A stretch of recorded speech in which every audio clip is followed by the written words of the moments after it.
أرحب بكم سيداتي وسادتي من جديد من ملعب مراكش الكبير. مباشرة انطلقت على التو الجولة الثانية لهذا النزال، الجولة الرابعة المجموعة السادسة الخاصة بإقصائيات البطولة الإفريقية أو كأس إفريقيا الأمم التي ستدور نهائيتها مثل السنة القادمة بالغابون. جولة أولى صعبة للغاية وصارمة تكتيكية ما بين المنتخبين، المنتخب الوطني المغربي ونظر كاب فيردي. تغيير واحد أقدم عليه مدرب رينار، خروج أسامة طانا نجم فريق سانتيتيان ودخول مرابط لإعطاء حيوية كبيرة للخط الأمامي ديال الفريق الوطني. مرابط بطبيعة الحال لاعب يعتمد على السرعة وعلى الندية البدنية، بإمكانه يعطي الإضافة إلى جانب بوفال وبوصوفا في الخط الأول. لا لا لا لا لا لا لا لا لا، شوف طالوناج وشوف طريقة باش مر وشوف باش غيمرر.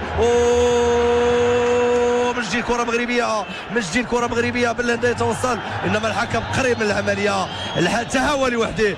بالهند اراد يعني ايهام الحكم بانه عرقل، ولكن الحكم محمد كيتا المالي قريب من العملية. كرة مغربية تمشي عند كوستا. نتمنى نشوفوا الشوط الثاني في فعالية وفي واقعيه، ويخرج هذا المنتخب ديال القروش الزرقاء من منتصف ملعبه، لانه صراحه ما بغاش يلعب مقابله، ما بغاش يفتح اللاعب، لانه كيعرف الخطوره ديال الفريق الوطني.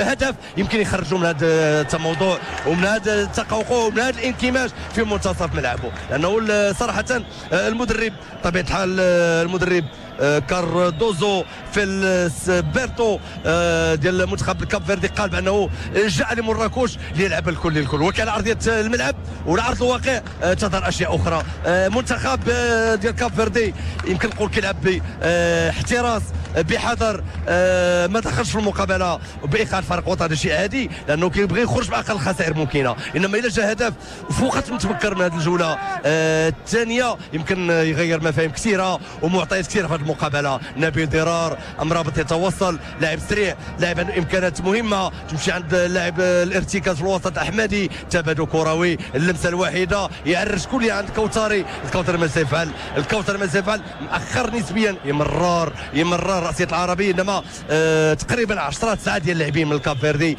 امام مرمى الحارس خوسي دياز، فيما محاولة تم يعني تنويع اساليب اللعب في هذه المقابله، ثنائيات، مثلثات، تمريرات عرضيه، الاختراق. انما هدف يمكن يخرجنا ويحررنا احنا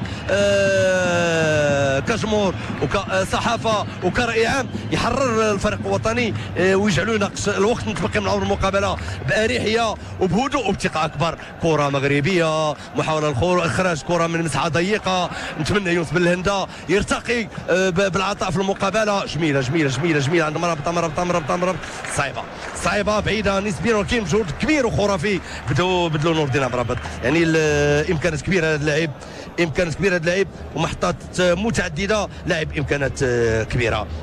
28 سنه، عشرات اللقاءات مع الفريق الوطني، هو واحد من يعني العناصر التي يعول عليها المدرب رينار في فلسفته الجديده وفي استراتيجيته الجديده مع الفريق الوطني. مدرب كما قلت صارم حتى مع نفسه، فبذلك المكان غالي وغالي في الفريق الوطني. كل مركز عنده لاعب او لاعبين، وتسجل للرجل بانه شوف الضغط، شوف البريسينغ العالي شنو كيفعل مفعوله في الدفاع ديال المنتخب ديال كاب فيردي، يرغموا اللاعبين ديال كاب فيردي على ارتكاب الاخطاء. قلت كل لاعب في الفريق الوطني عنده دوبلور، عنده احتياطي واحد حتى الاثنين، هذا يجعل التنافسيه ترتفع وتمشي بواحد الوتيره، ترجع الروح للفريق الوطني وترجع التجانس للفريق الوطني، لانه المكان غالي وغالي جدا. وبذلك هذا مؤشر اخر للبطوله المغربيه. هذا رساله مشفره مدرب رينار الدوري المغربي، اذا كان جاب جوج ديال اللاعبين، عميد الرجاء والحاج والحارس محمدي من نهضه بركان، وكاين الان هما في ضمن اللاعبين المتواجدين في المدرجات، فيلزم اجتهاد كثير وكثير على مستوى الدوري المغربي للارتقاء والدخول الفريق الوطني. كره مغربيه، بوصوفا في التنفيذ، ارسال جميله،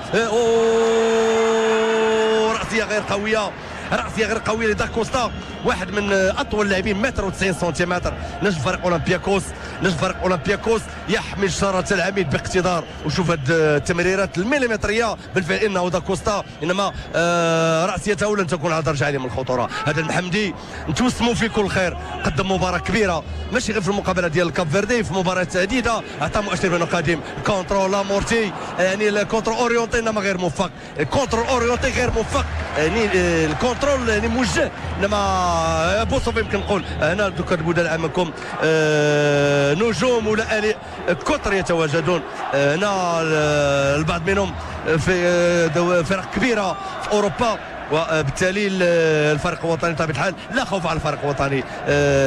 لاعبون صغار السن يعني يؤتتوا الفضاء ويتحينون الفرص للانقضاض على مكانتهم في الفريق الوطني. ضربه خطا مغربيه، الاحمدي بالهنده، بوصوفا، ثلاثه لاعبين، واحد من الثلاثي يمكن يسجل ويسدد، فيما بدء افراد من الجاليه ديال كاب فيردي تتابع هذه المقابله وسط تقريبا 45,000 مناصر ديال الفريق الوطني. برغم ان المقابله مبرمجه بدايه اسبوع، انما حب الجريف يربط الجمهور الرياضي بالفريق الوطني، والجمهور يتوق لرؤيه فريق وطني من طراز رفيع يرجع للواجهه، يقنع بالاسلوب وبالنتيجه. هنا بدايه عمل مدرب قار رينار، عمل شاق ينتظروا في الكره المغربيه، عمل شاق ينتظروا في الكره المغربيه. ضربه خطا مغربيه، داكوستا العقل المدبر والترمومتر الفريق الوطني هو اللاعب بوصوفا. كرة قدم لا تقاس بالسن، عنده 33 سنة ولكن وكأن به ما شاء الله في سن ال20. داكوستا يسدد، اختبار قوي. داكوستا امامكم 29 سنة، نجم فريق اولمبياكوس اليوناني، رتبة أولى وباستئثار في دوري اليوناني، ويحمل شارة العميد في غياب العميد الرسمي بن عطية، بالرغم من المجهودات الكبيرة التي بذلت من طرف طبيب فريق وطني هيفتي لم يقوى على الدخول لهذه المقابلة. كرة مغربية، لا لا لا، ضربة جزاء،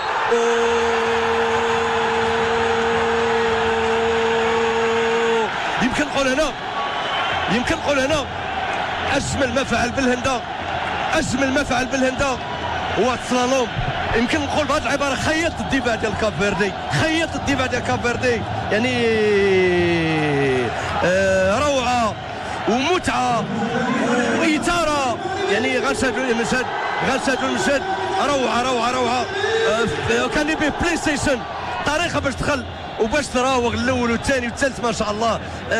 لحظه ذهول امامكم الفنان زياش وبدر القادوري. الكل يتحيا الفرصه، اذا كان ممكن زميلنا نور الدين حديث الحكم من المقابله محمد كيتا، انذار لسانتوس فيرير. شوف واش عمل، شوف بوفال شنو عمل. هذه ماشي معجزه مغربيه، افضل موزع وافضل هداف وافضل مراوغ. ضربه جزاء ديال الفريق الوطني، شوف كيفاش غادي يعمل، شوف كيعمل، شوف يمكن نقول كاينه ضربه جزاء، جروا من الخلف، فعل العجب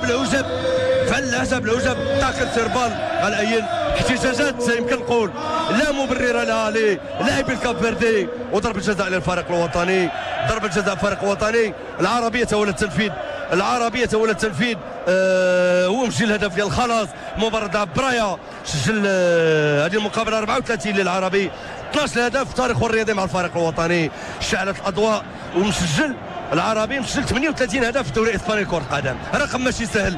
سجل في الليغا 38 هدف وفي الفريق الوطني 12. وان شاء الله يا رب يكون هذا ضربه جزاء الهدف رقم 13 لهذا الاسمراني، راس حربه يجتهد، يشتغل في الظل، يلعب بدون كره، جور سون بالون. هذا مدافع لماسول المخضرم سيلفيرا فاريلا. انا معكم على الصوره، وكان به هو الذي عرقل التوغل ديال بوفال. يمكن نقول بهذه العباره خيط الدفاع ديال منتخب كاب فيردي. نصمت له هناها الحارس محمد كيتا. العربي امامكم 30 سنه. يلا يا عربي، الكل على اعصابه. الحكم يؤشر، ينطلق العربي. العربي العربي العربي العربي العربي العربي الحكم غادي يمشي عند مينديس، غادي يعطي انذار، خصو يعطي انذار لاعب فريق نوتنغهام فورست. واش ما فعلش الحكم محمد كيتا. العربي ينطلق، العربي ينطلق، ومازال الحكم في حديث مع اللاعبين ديال كاب فيردي يخرجوا من المعترك ديال 16 متر و50 سنتيمتر. هذه حركه استفزازيه اللي زعزعت تركيز العربي، تركيز كبير. ورينار امامكم بعينين يقظتين يتابع ما يجري في رقعه الملعب، يتابع لحظه تاريخيه، والمنعرج حاسم في مقابله هي هذه اللحظه، الدقه العاشره من الجوله الثانيه. يلا يا عربي.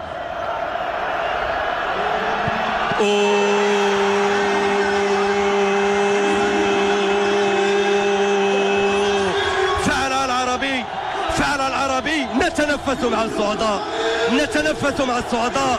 اشتعلت الأضواء، اشتعلت الأضواء، والهستيريا في ملعب مراكش، الهستيريا في ملعب مراكش. الهدف رقم 13 في المقابلة رقم 32 للعربي. وقلت في بداية المقابلة الملعب مع مرور الدقائق غيمتلئ اخره. هو الشيء اللي حصل الان، هو الشيء اللي حصل الان. غنشاهدوا سيناريو اخر، غنشاهدوا سيناريو اخر. غادي يخرج هاد الخروج الزرقاء، هاد لي روكان بلو غادي يخرجوا من الجحر ديالهم هنا، يخرجوا من المحيط ديالهم باش يناقشوا معنا المقابله. صراحه قتلوا المقابله، نوموا المقابله وكسروا وتيره المقابله. انما الفريق الوطني ما تسرش. هنا استراتيجيه مدرب، هنا استراتيجيه مدرب. لعب بهدوء، ما تسرعش في الهدف، وغادي عنده باك البدلاء. 5 لاعبين في حركه تسخينيه، 5 لاعبين في حركه تسخينيه. العربي القناص، العربي يمكن نعتبروه عريس هذه الامسيه. الاسمراني مقدم جول خرافي، مقدم جول خرافي. ورينار بعينين يقظتين يتابع ويصافح مواطن بوميل، مساعد ومهيئ بدنيا في نفس الوقت. على ذكر اللياقه البدنيه، قال رينار كيف ما كانت استراتيجيه اي مدرب وعبقريه اي مدرب الا ما كانش التراوه البدنيه والمخزون البدني للاعبين على درجه عاليه تتهاوى الخطط وتتهالك الاستراتيجيات على مستوى رقعه الملعب. وظهر الفريق الوطني في مباراه برايا بانهم تلاحم، ومن حتى المنسوب ديال اللياقه البدنيه كان عالي عند اللاعبين. يعني نتابعوا المقابله بطبيعه الحال بحس وطني عالي، سواء الجمهور اللي حاضر هنا او الصحافه وملايين المغاربه اللي كيتابعوا المقابله عبر شاشه القناه الاولى. كره مغربيه تمشي عند نبيل، يلا يا داكوستا، قريب منه غانم يغتنم الفرص وينقض على الرسميه في دفاع الفريق الوطني. بعوده بن عطيه اشياء عديده قد تتغير، وبعوده شفيق الظاهر ايمن المصاب لاعب فريق لو هافر، وعوده اشرف الزهر التدريجي للمستوى، قد تقع اشياء عديده في الفريق الوطني. والسر والمفتاح في مفكره المدرب هيرفي رينار. كره مغربيه تتراقص في كل ارجاء الملعب باسلوب سلس، انما الدينامو ترمومتر هو لاعب بوصوفا، هو لاعب بوصوفا. ونعاود نكرر، نتمنى بالهنتا يخرج ما في داخله، عنده امكانيات كبيره يختزنها في الكعب، والدليل ما يفعله في الدوري الالماني، ومع فرق كبير في قيمه شالك الذي يطارد الكبار في الدوري ديال البوندسليغا لكره القدم. بطبيعه الحال الى جانب الانديه العملاقه التي يستأسد فيها في الدوري الالماني الفريق البافاري الباير عن سينتونايج، بطبيعه الحال الفريق البافاري الذي عنده 69 نقطه في الدوري الالماني كره القدم. كره مغربيه ولا لا لا لا لا, لا جميله من سايس، عنده انطلاقات رهيبه في 15 متر. شوف مينديز ماذا يفعل لاعب فريق نوتنغهام فورست، ابرز عنصر في فريق المنتخب كاب فيردي. يلعبوا على كونتر اتاك. هنا غنشاهدوا سيناريو اخر، هنا الحيال وهنا الجوله الثانيه للمدربين، الجوله الثانيه للمدربين. مينديز مراقب من طرف كل اللاعبين. هنا خرج كاب فيردي، خرج من كاب فيردي من التقوقع ديالو والكيماج ديالو في منتصف الملعب. هو السيناريو بدا به المقابله حتى الدقيقه 55 لما تجي ضربه جزاء مشروعه اقرها الحكم كيتا، محمد كيتا المالي الذي يقود هذه المقابله. في الوقت المقابله الذهاب ببرايا الاسبوع الماضي قادها طاقه التحكيم من الكاميرون. دهشه وترقب وانتظارات الجماهير المغربيه من اسود الاطلس للعوده من جديد ليسأروا في كل الادغال الافريقيه وتهيئ فريق وطني في مستوى الاستحقاقات وفي مستوى الانتظارات للجماهير المغربيه. ضربه خطا صعبه، الحارس يقظ متر و89 سنتيمتر، 26 سنه، يدربه الفرنسي سايس واحد من الاطر الفرنسيه التي ارتأى المدرب رينار الارتباط بها. شوف لامورتي وشوف الروتاسيون باش دار وكيفاش غادي ينطلق. لاعب فنان، لاعب فنان بكل ما تحمل الكلمه معنا. ولما نقول ابرز لاعب تقني فريق وطني اعرف ماذا اقول. لا انقص من قيمه اي لاعب، انما الاضافه والسحر المقابله والملح ديال المقابله هو هذا اللاعب بوصوفا الذي عاد من بعيد، مر من مرحله الفراغ وعاد من بعيد. كره قدم لا تقاس بالسن، الرياضه عموما كره قدم لا تقاس بالسن، تقاس بالعطاء وبالسخاء وبالمردود وبتبليل القميص. المؤازره مطلقه للمناصرين. هكذا الجماهير المغربيه، الجماهير المغربيه في الموعد تؤازر بكل وسائل ممكنه وباحترام كبير للمنافس كاب فيردي. كما استقبلونا بحفاوه كبيره ببرايا، استقبلنا بحفاوه اكبر هنا بمراكش. كره مغربيه، ارتباك الكاب فيردي، تدخل فورتيز، بالاياج، تشطيب من امام الحارس. شوف الهوب بريسينغ اللي فرضوا فريق وطني، ضغط عالي يفرضوا فريق وطني على حامل الكره. او لا لا لا لا لا لا, لا. اصابه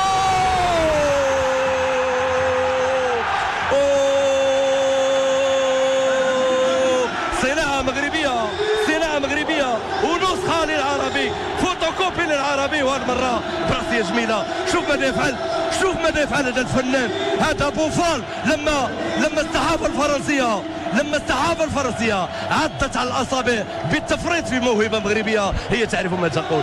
انتظروا دخول زياش، انتظروا دخول زياش. 2-0 اسود. نتمنى الرباعيه التاريخيه تكرر المره الثالثه في هذا الملعب اسطوري، نتمنى تكرر بعد رباعيه الجزائر ذات مسائين ورباعيه الموزمبيق ذات مسائين. نتمنى تكرر السيناريو. الهستيريا في مراكش، الهستيريا في مراكش. وشوف الكوتاري، شوف الكوتاري، وشوف الراسيه وحده الحارس خوسي دياز يراقب الكره تخترق شباك. نتنفس سعداء، نتنفس سعداء في مباراة تحبس الأنفاس بكل ما تحمل الكلمة. إنه المحارب، إنه القناص، إنه الفنان الأسمراني العربي. الهدف رقم 14 لهذا الواحد. حكيم زياش نجم فريق 20 ذو 22 ربيعا، لاعب من طراز رفيع. نتمنى يكون حكيم في المقابلة، نتمنى يكون حكيم في المقابلة. ترك فان باستن وترك الكرة الهولندية وحول الوجه للوطن. برافو زياش وبرافو باقي المواهب المغربيه المتلألئه في جبين كره القدم الاوروبيه. عائلتهم تتابع المقابله من ورائي بحس وطني عالي، بحس وطني عالي. دخول حكيم زياش، خروج بالهندا، خروج بالهندا، لاعب فريق شاك 0-4. ودخول حكيم زياش لاعب فريق توينتي الهولندي يخرج تحت عاصفه من الصفيقات. دخول حكيم، يلا يا حكيم، برافو بالهندا. يلقى المساندة من طرف المدرب هيرفي رينار. رتب امور عديده بفريق وطني، عوده الانضباط وعوده الروح للفريق الوطني، يلعبون بالروح وبالقلب. الميساج ديال رينار وصل للاعبين قبل في اول حصه تدريبيه لما جاء الفريق الوطني. نكررها، قال بالحرف يلزم نلعبوا بالروح وتبليل القميص وبرجوله كبيره اذا اردتم الذهاب بعيدا في الادغال الافريقيه. الرجل يتحدث من فراغ، تجربته تسبق وما فعله مع فيل كوت ديفوار ومع نجوم منتخب زامبيا. التاريخ يتحدث. لقبان ويبحث عن لقب ثالث. كره مغربيه، دخول مرابط، اعطى تخدمه جديده في شرايين الفريق الوطني. الان الفريق الوطني تملك المقابله وضبط المقابله وعقارب الساعه تحكي. كره مغربيه تمشي عند بوصوفا، ترمومتر الوسط، ما شاء الله امكانات رهيبه لهذا اللاعب، امكانات رهيبه لهذا اللاعب. يتواصل مرابط، يلا يا مرابط، يمكن يمرر جميله، هي سونتراج تسير تمريره وتسير في نفس الوقت، انما اخطا الوجه العربي لان مشى بريمي بوطو، مشات كره في الزاويه القائم الثاني. مرابط امامكم، محطات عديده، 29 سنه، لاعب رهيب، امكانات رهيبه، سابقه في الدوري الاسباني وحاليا واحد من افضل المحترفين المغاربه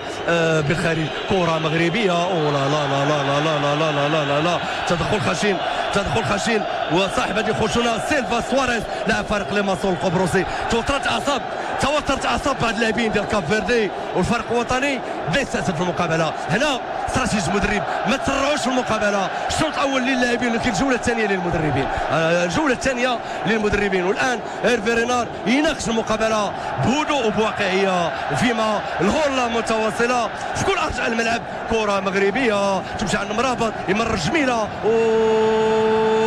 تدخل ديال سواريز، ضغط رهيب. شوف شوف شوف شوف شوف شوف شوف شوف بوصوفا ماذا يفعل. بوصوفا الفنان، بوصوفا المايسترو، بوصفة ترمومتر الوسط يفعل العجب العجب في خط الوسط، والبوسيسون بال تملك الكرة يمكن نقول الآن 90%، إن لم أبالغ سأقول أكثر. انهار وتهوى منتخب الكاب فيردي، القروش الزرقاء يعني دخلت لمحيطها ولم تعد. يعني صراحة الفريق الوطني تدريجيا يدخل في المقابلة ويستأسد في المقابلة نتيجة أداء. كرة مغربية مرابط قريب منه تبادل كروي جميلة، جميلة الفكرة كانت جميلة إنما بعيدة، التمريره كانت جميله انما بعيده ديال حكيم زياش، كانت فكره رائعه انما الاخطاء الوجهه. هذا امامكم عبد الرزاق افتي طبيب الفريق الوطني، وسايس مدرب حراس المرمى، وقرب منه مصطفى حجي، وامامه كذلك وقرب منه بوميل المدرب المساعد هيرفي رينار. يعني الفريق الوطني الان في اعاده البناء بطبيعه الحال. من تسجل الرجل هيرفي رينار قال بانه في وقت قريب قال بانه سيصنع فريق وطني من طراز رفيع، وسيصبح اسماء لاعبيه يعني محفوظه عن ظهر قلب لدى الجمهور المغربي. في دلاله واضحه واشاره واضحه انه تم تدريب 10 لاعبين لما كان المدرب بدو الزكي مدربا للفريق الوطني. كل مدرب عنده استراتيجيته، وكل مدرب عنده فلسفته وعنده اختياراته. فبذلك لما قلت هيرفي رينار صارم حتى مع نفسه، انا اعرف ماذا اقول وشاهدت عن قرب في دوره غانا لما كان مساعدا لكلود لوروا تتلمذ، يمكن نقول بعض العباره تتلمذ على يد المدرب كلود لوروا. ومن الدوره ديال غانا اللي وصل فيها المنتخب ديال بلاك ستارز المباراه الترتيب ديال غانا، اصبح مدرب رسمي وبتزكيه من كلود لوروا، واحد من الخبراء الفرنسيين على مستوى كره القدم افريقيا على امتداد 3 ديال العقود. هنا مدرب اشتغل بصمت وبهدوء وتسلق درجات، يمكن ببطء ولكن بواقعيه وباتزان، ولما جاءته الفرصه لم يضيعها. هو الان واحد من المدربين المطلوبين باي ثمن في المستوى الافريقي، انما الطموح المغربي اقتنص الرجل وارتبط بعقد بطموحات كبيره مع الجامعه الملكيه المغربيه لكره القدم التي وفرت له كما وفرت فريق وطني كل الظروف. وشوف على امورتي وشوف على كونترول وشوف على ثقه. هنا الفريق الوطني غيناقش مقابله بهدوء كبير، هذه نوم المقابله. الكاب فيرت هنا تراقب ماذا يفعل الاسود في هذه المقابله. زائروا ننتظر زائرا اكبر، نتمنى تنتهي المقابله برباعيه اخرى تاريخيه. كره مغربيه، الكوثري بعيده، هو اصلا يلعب في الدوري الفرنسي مع فريق ريمس كمدافع اوسط، انما للضروره القصوى وللحاجه، وكره القدم العصريه هكذا كل لاعب عنده 2 3 4 ادوار، هو الدور اللي كيقوم به الكوثري الان. الظهير الايسر الرسمي اشرف الزهر، اللاعب الفنان يعني غايب في هذه المقابله كيتوجدوا كتبودله ولكن ماشي في جاهزيه كبيره. تغيير اخر هيرفي رينار يناقش وتغيير اخر سيقدم عليه مدرب المنتخب الوطني الفرنسي هيرفي. الكعب جميله عندهم طراز رفيع، نوموا المقابله، مشاو الاسلوب. هنا اسلوب الفريق الوطني مشي لتنويع اساليب اللاعب والاعتماد على المهارات لاستفزاز اللاعبين ديال كاب فيردي وخروجهم من هذا. يمكن نقول عطاهم درس كره القدم في الواقعيه. الفريق الوطني تيناقش المقابله بهدوء وكتظهر بانه من خلال الخطوط العريضه الفريق لعب كاين كل لاعب عارف الدور اللي عنده، ما كاينش زياده بلغه كره القدم، ما كاينش زياده وما كاينش يعني الاشياء اللي يمكن ما تجيبش النفع للفريق الوطني. هنا كل لاعب عارف الدور ديالو مرسوم له بشكل صحيح على امتداد الحصص التدريبيه. كره مغربيه، يلا يا حكيم يلا يا فنان انطلق ابصم. لا لا لا لا لا مشى قطار مكوكي سريع مرابط سريع. الفكره كانت جميله والفريق الوطني بطبيعه الحال يتوق لتسجيل اهداف اخرى فيما يعني يمكن نقول اخيرا المدرب كاردوزو فيلسر بيرتو سيقوم بتغيير يدخل لاعب ريكاردو خوسي غوميز المحترف بالدوري البرتغالي لكرة القدم، وخروج لاعب خط الوسط كارولينو تافاريس لاعب فريق ديجون الفرنسي. فيما الملعب مملوء اخره وطبيعه الحال الفوز ديال الفريق الوطني وان شاء الله ذلك ما سيتم في هذه المقابله. غادي يرتقي بفريق وطني تقريبا واحد 10 ديال الدرجات في التصنيف ديال الفيفا على المستوى القاري، وغادي يرفع تم معنويات وغيجعل اللاعبين والطاقم التقني والجميع المالكي المغربي كره القدم تناقش مستقبل الفريق الوطني بهدوء، لان هناك عامل الوقت. عامل حتى المقابله الخامسه اللي غنخوضها مع المنتخب الليبي غادي نخوضها في شهر 6، والمقابله الاخيره مع المنتخب المتواضع ديال ساو طومي غتكون في شهر ديال سبتمبر. هنا كاين وقت لاعداد الفريق الوطني يمشي بعيد في الدوره القادمه، يمشي بعيد في الدوره القادمه. سئمنا صراحه، سئمنا الخروج من دورات سابقه متعطئ الراس في الدور الاول. دخول بدر قادوري لاعب فريق تورينو، خروج عربي الفنان العربي وغادر نجم فريق غرناطة. 12 الهدف 14 هدف فريق وطني في 34 مقابله، وسجل هذا الموسم مع غرناطة 10 ديال الاهداف في الدوري الاسباني، وسجل 38 هدف في تاريخه الرياضي في اسبانيا. رقم مثير يتلقى التهنئه من رينار ومن حجي، والابتسامه تعلو محيا الجميع، الابتسامه تعلو محيا الجميع. قسمات الوجوه تحكي ارتياح تام فيما يرقصون الكره في هذه المقابله. واللاعب النواه لو جوور نوايو في هذه المقابله هو اللاعب بوصوفا وباقي اللاعبين مقدمين جوله ثانيه مختلفه تماما عما شاهدنا في الشوط الاول. اخرجوا هذا المنتخب ديال كاب فيردي من تموضعه وانكماشه منتصف الملعب، والفريق الوطني كيلعب على لي كونتر اتاك. بامكان الشايه تكون مفتوحه وتبقى مفتوحه، يزيدون اهداف اخرى. كره ديال كاب فيردي تمشي عند سواريز، يرجع للوراء، كره يعني ضغط عالي يفرضه الفريق الوطني. شي الان مشى عند الحارس خوسي دياز مباشره ل نبيل ديرار هادئ لاعب وسط، انما للضروره كذلك يلعب كظهير ايمن، مقدم عطاء مهم الى جانب باقي اللاعبين. الكره تتراقص في كل ارجاء الملعب، تمشي عند كوتاري، ما يمكنش ما تمرش عند بوصوفا لاعب محوري في خط الوسط، يبحث عن الحلول، ان لم يجدها يبحث عن انصاف الحلول. هذه واحده منها، تغيير باس لاتيرال جميل والكونترول اجمل، تمشي عند بدر بن حكيم. يلا يا حكيم رباط من ومين المقابله الان. يمكن نقول الفريق الوطني استأسد في المقابله الان 100%، وحده منتخب كاب فيردي يراقب. شوف التنويع اسلوب اللاعب، ما كاينش تسلل. يمكن كاين في المفكره ديال دريسا كوماري المساعد الاول المالي لمنتخب المساعد الاول ديال ثلاثي تحكيم هذه المقابله من مالي. اذا تغيير اخر، هناك الفيس ميراندا يدخل، والمغادر هو الجناح لوبيز فورتيس لاعب فريق ليل لاعب رقم 7 الذي يلعب الى جانب المغربيين عبدي وبوفال. اذا دخول مهاجم مكان مهاجم، المدرب كاردوزو غيلعب كل اوراقه. 19 دقيقه امام فريق وطني للمرور وبشكل سلس لنهائيات كاس افريقيا الامم مطلع السنه القادمه بالغابون.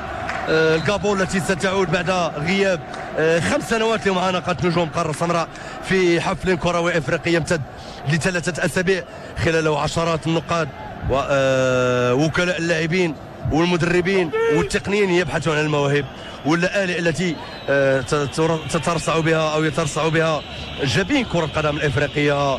عشرة النجوم الافارقة جاءوا من الظل وذهبوا للاضواء في مختلف البطولات الاوروبيه، وكثير منهم ترك صدى كبير على المستوى العالمي.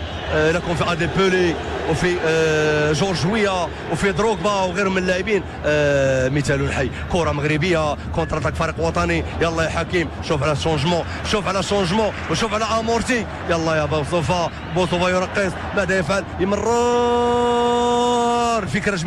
الفكره جميله والاحمدي في المكان المناسب. الاحمدي لاعب سوي كلاس في خط الوسط في كل مكان فيه الكره الا توجد الاحمدي. ماركاج يعني عنده ماركاج ستريكس، عنده ماركاج يعني من طراز رفيع، يعني لما يقوم بالحراسه اللصيقه لاعب يمكن ما يظهرش في كثير على الصوره، انما كيشتغل في الظل. ولما قلت هو لاعب برئتين، هو بالفعل لاعب برئتين ما شاء الله. عطاء وسخاء وتبليل القميص بحس وطني عالي لكل اللاعبين. كره لكاب فيردي، يمكن نقول انهار تماما منتخب كاب فيردي في الجوله الثانيه. كان واقف نسبيا في الجوله الاولى تكتيكيا، ولكن الفريق الوطني خلخل هذه المنظومه التكتيكيه وهذه الشاكله اللي بسم خطوط العريضه المدرب فلسيربرتو كاردوزو، فيما متفائل دائما بقميص الابيض هكذا تقول الروايه. هيرفي رينار من حق ذلك، وحتى اللون الابيض يبعثه الارتياح وصفاء الدين وهدوء وسكينه المدرب الكبار هكذا، يعني لا يتحدثون كثيرا الامور التي يمكن تمريرها مره في الحصص التدريبيه. راقب كما كان شأن مقابله الذهاب كيراقب مقابله الاياب، هادئ بعينين يقظتين وفي مذكرته كما قلت كتراقص اشياء عديده، هو وحده يعرف خباياها، وحده يعرف خباياها. واحسن شيء، احسن تكنيك، احسن رجه يمكن توقع في اي فريق ولا اي منتخب في العالم لما يجي مدرب جديد ويحقق الفوز، هو اللي يحقق للفريق الوطني. كره كافيردي، الحارس يقيد، الحارس محمد يقيد، لما يجي مدرب ويحقق الفوز المقابله الاولى والثانيه يلعب بواحد الاريحيه وبهدوء ويناقش المستقبل الكروي مع المنتخب بهدوء كبير. اذا كما قلت يعني في الحكم يقول تسلل، الحكم يقول تسلل لبدر قادوري. عدد الجمهور زميلي خالد أزدون الذي يرصد كل كبيرة وصغيرة للأخبار وكذلك لبرنامج عالم الرياضي مدني اللحظة مشكورا بالرقم من الصحيح للجمهور الذي أدى التذكرة 30,609 ديال المناصرين، رقم مثير بالرغم أن المقابلة مبرمجة في الثلاثاء. قلت بداية مقابلة العالم الكبيرة للجمهور المغربي المراكشي والمغربي الذي جاء من كل حدب وصاب. كرة لحكيم بيون نافون، الحكم ترك، يلا يا احمدي، يلا احمدي، يمكن يمرر قريب منه بوفال، يمد البوفال، ماذا يفعل بوفال؟ محاولة مرور رائع بوفال، رائع بوفال، امكانات رهيبه تقنيا. يلا يا احمدي، كره في طريق بوصوفا، بوصوفا الفنان، بوصوفا الموزع، بوصوفا الهادئ في خط الوسط، ما شاء الله يفعل ما يفعل، يفعل ما يفعل.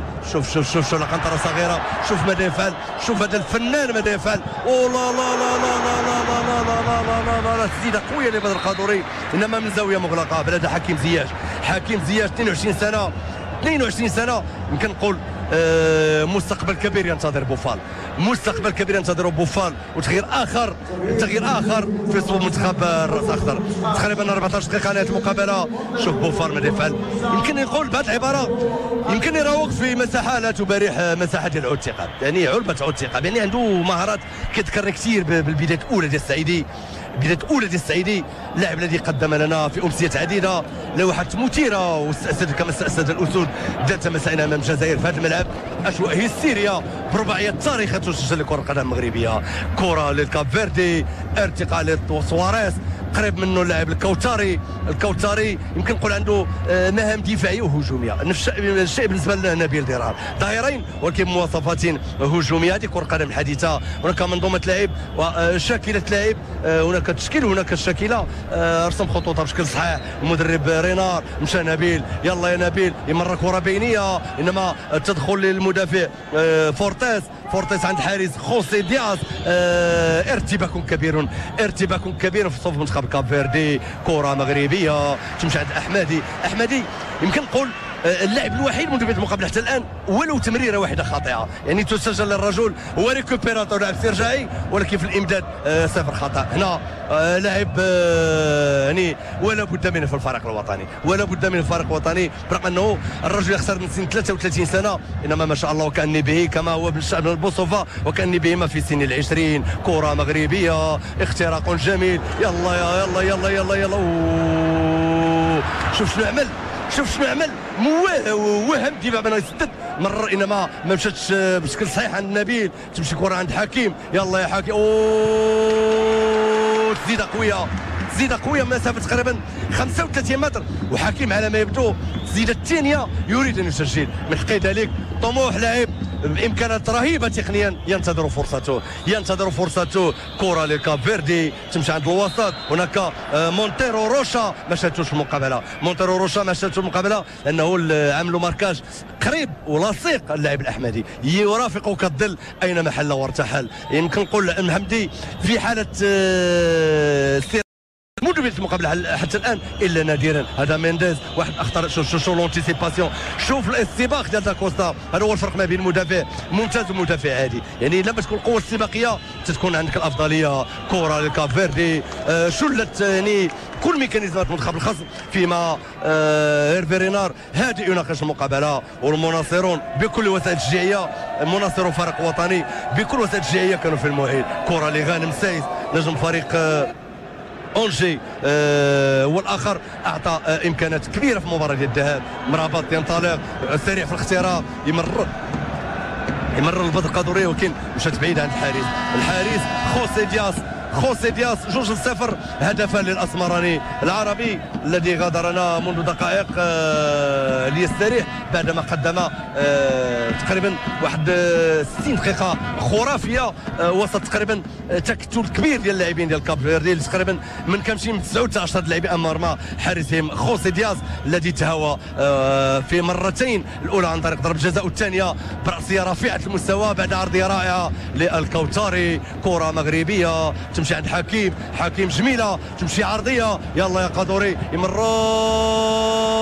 اخطات الوجهه، تمريره دوزيام بوطو انما مشات بعيده يمكن نقول الان تدفق هجومي رهيب للفريق الوطني وتسديده من زاويه ما نقولش مستحيله ولكن على درجه عاليه من التعقيد، تم تنويع اساليب اللعب، تسديد عمليه 1-2 ثلاثيات، التغيير العرضي، اللعب على المهارات الفرديه، اشياء عديده تم تنويعها وتجربها في هذه المقابله. هذا كيدخل ضمن منظومه اللعب لان كل مقابله وكل توقيت ديال المقابله عنده حيثيته، فيما الحكم يعطي الامتياز بعد الصراع الكبير ما بين غانمسيس واللاعب روشا البرتو لاعب فريق اوقيانوسيا القبرصي.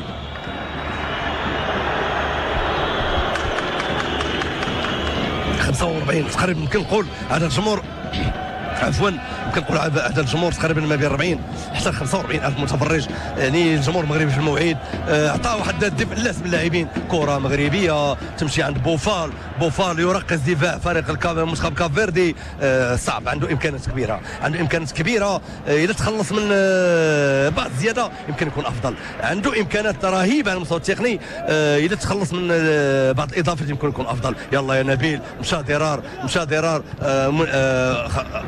غنلقوا عليه الزاويه وتجي زاويه، يعني غنلقوا عليه المساحه ولكن جاب زاويه السادسه للفريق الوطني منذ بدايه المقابله حتى الان. نبيل درا امامكم تاثر بالتوقف بفعل الاصابه لاسابيع واحد من نجوم فريق موناكو الفرنسي وصاحب الاختصاص في الكره الثابته حكيم زياش يتولى تنفيذ هذه الزاويه السادسه للفريق الوطني. 12 نقطه للفريق الوطني في المجموعه السادسه، 4 ديال الانتصارات متتاليه. كره مغربيه، يلا يا حكيم، يمرر تسديده سونتراج تسير تمريره وتسديده في نفس الوقت يمكن تربك الحسابات، الكونترول غير صحيح، تمشي من جديد. الحكم يعطي الامتياز فيما عتاب اكثر من لاعب من كاب فيردي لحكم مقابله كما بالنسبه لالفيس ميراندا الذي يحترف بالدوري البرتغالي لكره القدم.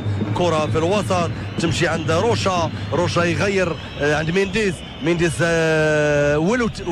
ولو بناء هجومي واحد لمنتخب كاب فيردي منذ بدايه المقابله حتى الان. هذا لا ينقص من قيمه هذا المنتخب لان الفريق الوطني واقف في المقابله وحتى منظم بشكل صحيح في رقعه الملعب، واللاعبين كل لاعب كيعرف الدور. شو على طالوناج وشو على انطلاقه ما بين مرابط وبدر. يلا يا بدر يمكن يمرر، عنده حلول كثيره، تمشي عند يلا بوفال، شوف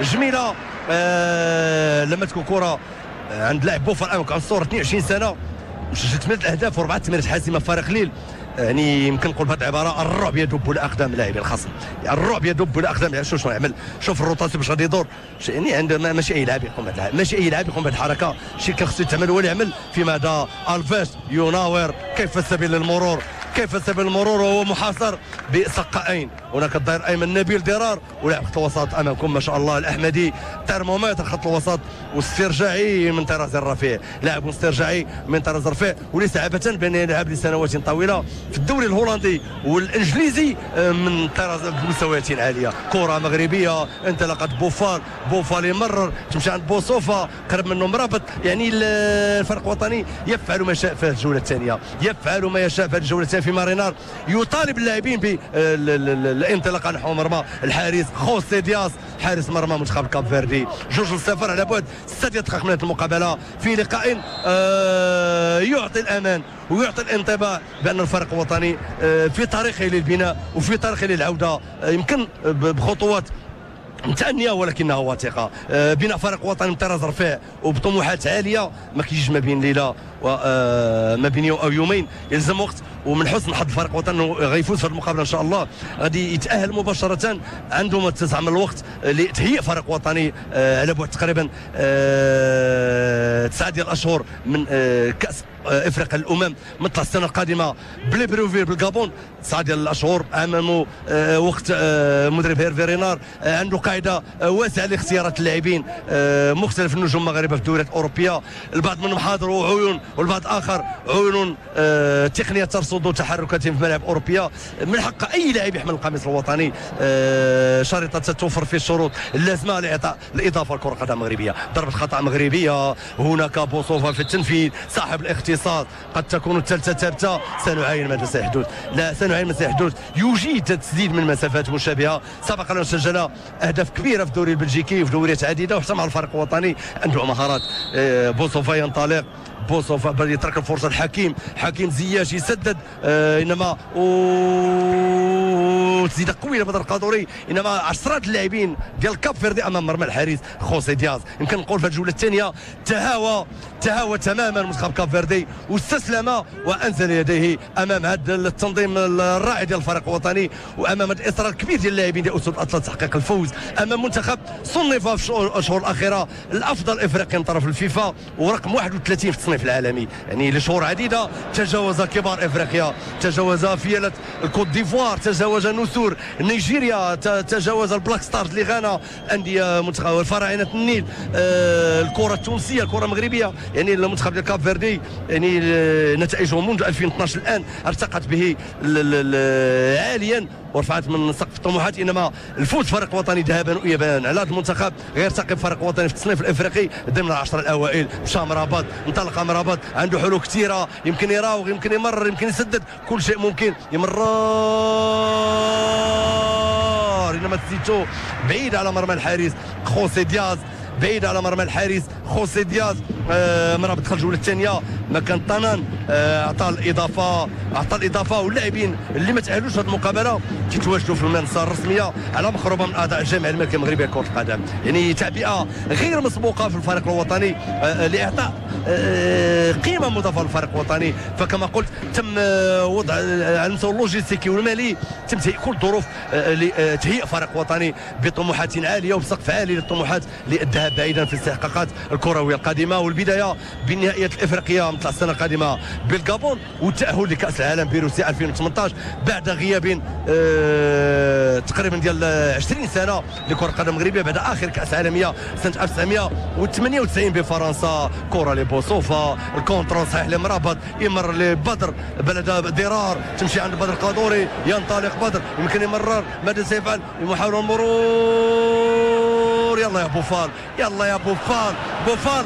يمكن يبالغ في بعض المناسبات باللعب الفردي، اذا انتبه مع المجموعه يكون افضل، ولا روغ في المكان في التايمين الصحيح وفي المكان الصحيح يمكن يكون افضل. انما هي لؤلؤه مغربيه ربحناها، لؤلؤه مغربيه ربحناها كما ربحنا لآلئ اخرى. البعض منا متواجد في دكة البدلاء كما بالنسبه الخالد بوطيب وايت بن ناصر يوسف واخرون في المدرجات، واخرون ينتظرون فرصتهم او شبه فرصه لاخذ المكانه الطبيعيه ضمن الفريق الوطني. اذا يمكن نقول انتهى كل شيء على بعد 3 دقائق من المقابله. الفريق الوطني بغض النظر ان المقابله بشوطين مختلفين ولكن امام خصم نقولها ونكررها ماشي سهل، صحيح ما فتحش مفاتيح اللاعب خصوصا في الجوله الاولى انه يعرف انه يواجه فريق وطني مهيئ ومعبأ بشكل كبير ومآزر من طرف الالاف من المناصرين، فبذلك جاء عرض منتخب كاب فيردي يعني فيه صرامه تكتيكيه وفيه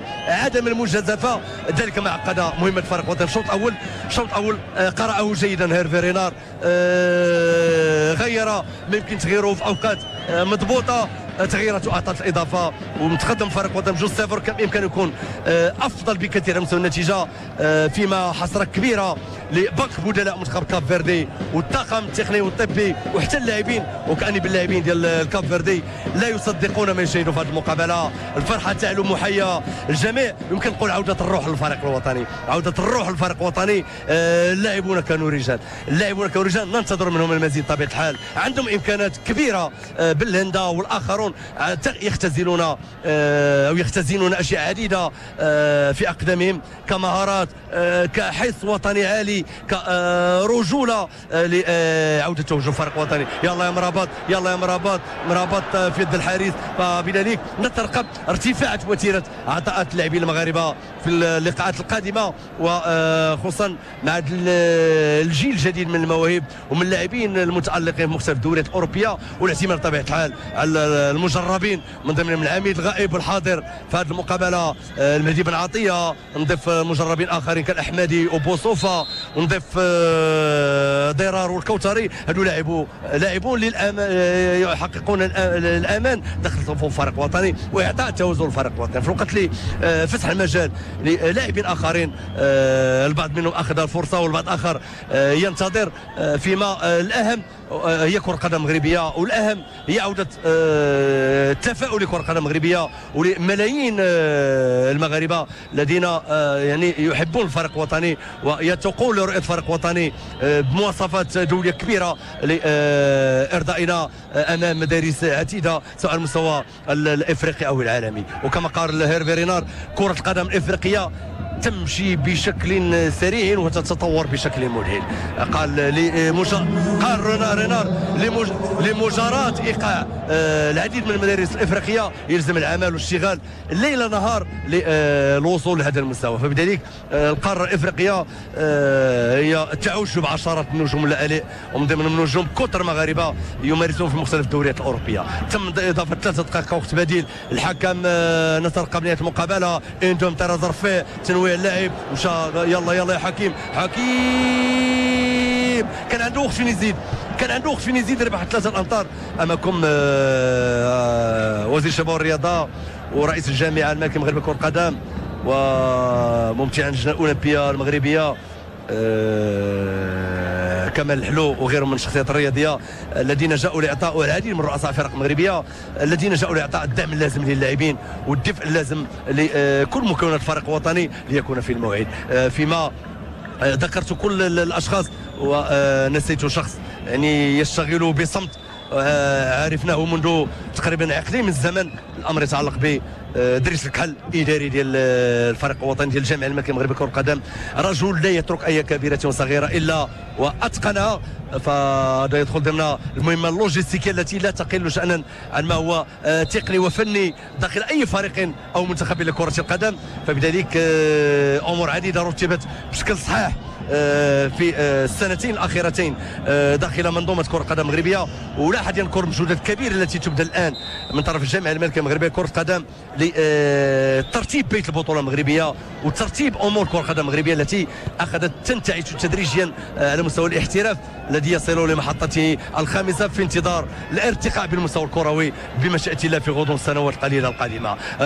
ما بقى ما يضاف، نوصلوا للدقيقه 92 ضاف الحكم 3 دقائق، الامور حسمت. يمكن يجي هدف ثالث اخر انفاس هذه المقابله. مرابطي هيا في عند بوصوفا، بوصوفا يسدد خارج اطار مرمى ديال الحارس خوسي دياز. ثواني قليله فقط والحكم محمد كيتا الحكم المالي الذي قاد المقابله باقتدار وبهدوء وبروح رياضه كبيره من طرف لاعبي المنتخبين سيرسل اللاعبين لمستودعات الملابس بتحقيق نتيجه يمكن نقول مهمه للفريق الوطني في واحد الوقت استراتيجي تمر منه كره القدم المغربيه. 3 نقاط تحلق بالاسود حاليا في المجموعه السادسه ب 12 نقطه، تاهل يمكن نقول 100% لدوره الكابون. الامور صحيحه غيتم مناقشتها في غضون الاسابيع القليله القادمه، ونظن التفكير بطبيعه الحال بدا منذ مده لتهيئ فريق وطني بمواصفات كبيره لمقارعه الكبار ورفع سقف الطموحات. فبذلك تحيه للجمهور المغربي الذي كان في الموعد. 45,000 مؤازر ومناصر ملأوا جنبات هذا الملعب الأيقونة، هذا الملعب الجميل، الملعب مراكش الكبير.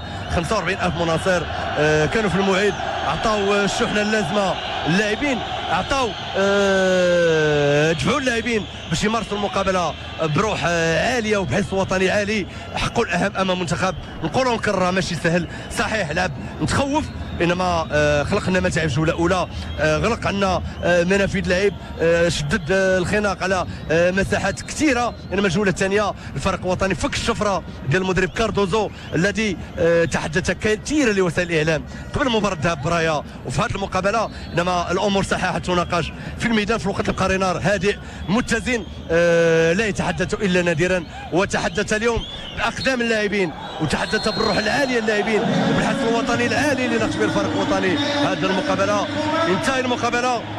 تنتهي المقابله ونتنفسوا مع الصعداء بعدما فاز الاسود اسود الاصل الزائر في هذه المقابله بهدفان من ذهب للاسمراني العربي امام القروش الزرقاء للكاب فيردي. الحكم كيتا المالي يغادر رقعه الملعب فيما روح رياضه كبيره ما بين لاعبي المنتخبين. تحيه للمناصرين، تحيه للجمهور المغربي على المؤازره، برافو للاعبين كانوا رجالا في هذه المقابله واعطونا الاطمئنان بانه بوادر فريق وطني قوي ومن طراز عالي في العطاء تلوح في الافق. اشكر كل زملاء التقنيين الذين امنوا وكفاءه عاليه النقل المباشر لهذه المقابله. كان معكم على امتداد دقائق عبد الحق شرف من القسم الرياضي القادم الاولى. التقيكم في مناسبات قادمه. بقيت فرجه ممتعه الاولى. الى اللقاء. دخول هذه المقابله كره مغربيه لا لا لا ضربه جزاء الجوله الثانيه. يلا يا عربي.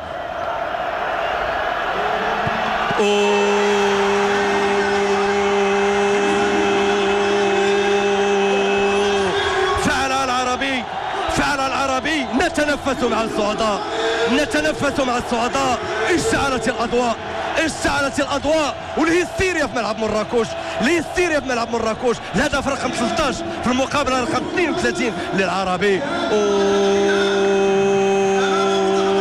وقلت بدايه المقابله الملعب مع مرور الدقائق يمتلئ اخره. هو الشيء اللي حصل الان. غنشاهدوا سيناريو اخر. غادي يخرج هاد القروش الزرقاء، هاد لي روكان بلو غادي يخرجوا من الجحر ديالهم هنا، يخرجوا من المحيط ديالهم باش يناقشوا معنا المقابله. لان صراحه قتلوا المقابله، نوموا المقابله وكسروا وزيره المقابله. انما الفريق الوطني ما تفرج. هنا استراتيجيه مدرب، هنا اللي فرضوا فريق وطني، ضغط عالي يفرضوا فريق وطني على حامل الكره. لا لا لا لا لا لا اصابه.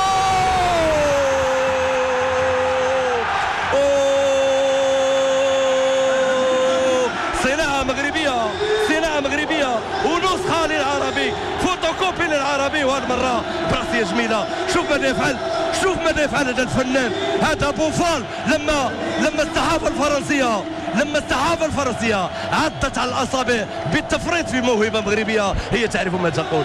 انتظروا دخول زياش 2-0 اسود. نتمنى الرباعيه التاريخيه تتكرر المره الثالثه في هذا الملعب اسطوري. نتمنى تتكرر بعد رباعيه الجزائر ذات مساء ورباعيه الموزمبيق ذات مساء. نتمنى يتكرر السيناريو. الهستيريا في مراكش.